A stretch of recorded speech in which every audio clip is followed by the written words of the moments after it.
Okay, so I've had the Trek Farley now for a few weeks. I've been able to get about 150 plus miles on it in just about every imaginable trail condition. So I feel like I'm ready to give you guys a good review on what I think about the bike. Let's start with cosmetics. Trek went with black. Easy, safe color. No issues there. Don't love it, don't hate it. Easy sell. I really like the green that they tied in with it. It really makes it jump out but isn't obnoxious. I think it looks great. Love it. The one thing they didn't do, they had black rim strips. No big deal. Took care of that myself. Just put some green duct tape in there. It cleans off easy. It's very durable, easy to do. So that's awesome. Let's talk about the component group. DB3 Avid Brakes, hydraulic disc brakes. Kind of a must-have on a mount or on a fat bike. They're less likely to freeze up on you and have issues when you're riding in the cold. Haven't let me down. The rotors I thought were maybe a little small for the bike at first, but I haven't had any complaints. They've always done very well for me. I'm a fan of Avid Brakes. Haven't had any issues with any of the Avid Brakes that I've used in the past, so that's a nice thing. SRAM X9 drivetrain, it's a 2x10. Things run awesome. I've really been impressed with how smooth it shifts, even in cruddy conditions, when it's iced up and things like that. Very smooth, especially on the front end, dropping to the small chain ring under pressure when you're cranking up a hill that you come around the corner didn't expect. Wheels are internally mounted. That's a must-have on a fat bike. It just keeps things running smooth in the dirt and grime. Kind of expected that to slow down the shifting a little bit. Hasn't hindered it one bit. It's been awesome. Race face cranks, salsa hubs. I think those give the bike kind of a custom feel that I really like. I think that's cool. You don't usually get a custom feel like that on a production bike. So I think thumbs up there for Trek. Gives the bike a nice feel. They're nice components. Let's talk about the frame a little bit. It's their Alpha Platinum aluminum. Don't know exactly what that means. All I know is it's light, it's stiff, and it feels awesome. Something they did here that's really cool, I love how they flatten out this top tube. It just gives it kind of a sleek, fast-looking feel to it. They've also ovalized the down tube right here at the crank. And what that does for you, when you're really cranking on the pedals, climbing or picking up speed, that eliminates a lot of the sway that you frame from side to side with that pressure on the pedals. So that stiffens it up and makes the power go straight into the rear wheel. Really thinking there with their design, and you feel that on the bike. Very responsive, very fast feeling fat bike. When you get on this bike, it doesn't feel like you're on a fat bike. It feels light, it feels fast.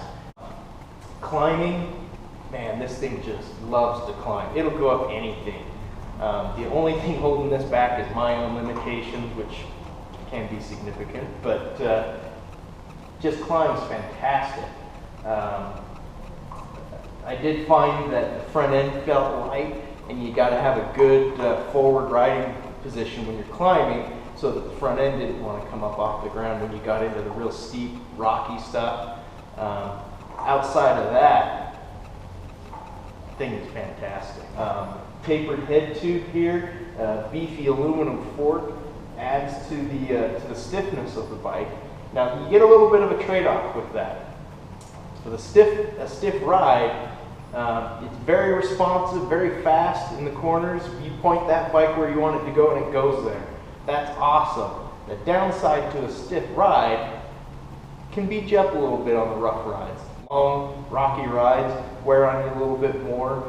That may be something that can be addressed with maybe a little fatter tire. I know there's a lot of companies looking at doing suspension for fat bikes. That's something I'll definitely look at in the future for this. So I'm looking forward to some options there that I know are on the way.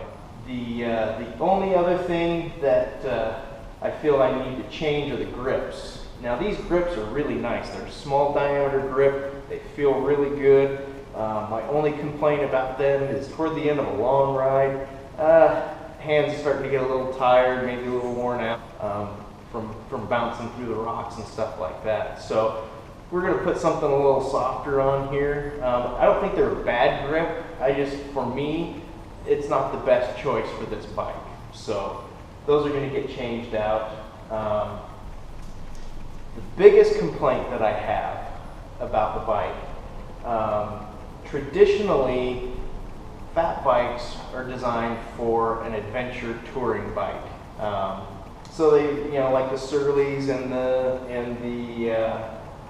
Salsas and that will have extra bottle cage mounts and stuff like that up here.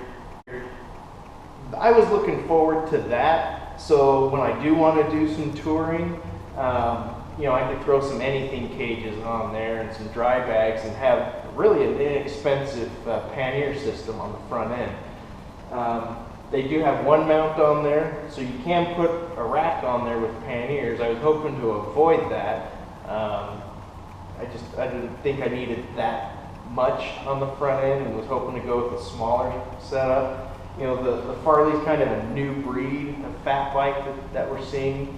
It's built a little more for speed and trail riding as opposed to the touring in that, and that's fine. I just think that Trek could have added those mounts and not taken away from that. It wouldn't be adding to the weight significantly at all, or really the look and feel of the bike, but it would still give you that option. So that was a little bit disappointing for me. There's other options, and when I start outfitting it for touring and stuff, we'll talk about that and show some options that I eventually end up going with. But so that was a little bit of a letdown, not a deal breaker. Honestly, the touring that I'll be doing is probably going to be 5 to 10% maybe of the riding I'm doing. So the bike is absolutely fantastic for what I primarily bought it for, trail riding, snow riding, stuff like that. As far as how it rides, this thing has such a light feel. It doesn't feel like a fat bike. Now the biggest downside to the Trek Farley is the roller shoulder. So they're kind of hard to get right now. Now there are shops that have them. I know Mad Dog here in Orem has had them. That's where I got mine. I know they had at least one other and maybe one more that's still available. The upside is frame sets are available. Now I know the guys over at Mad Dog are getting frame sets in and doing custom builds. They're going to have one completed here next week sometime, I believe. Hopefully we'll be able to get some footage down there and talk about what they've done there. So that's an option, and in fact that's a really good option. It's a fantastic frame set to start a custom build on, so don't be afraid to knock on your local dealer's door and tell them that you need a frame and see if they'll build it up for you. If not, our guys here in town will do it for you.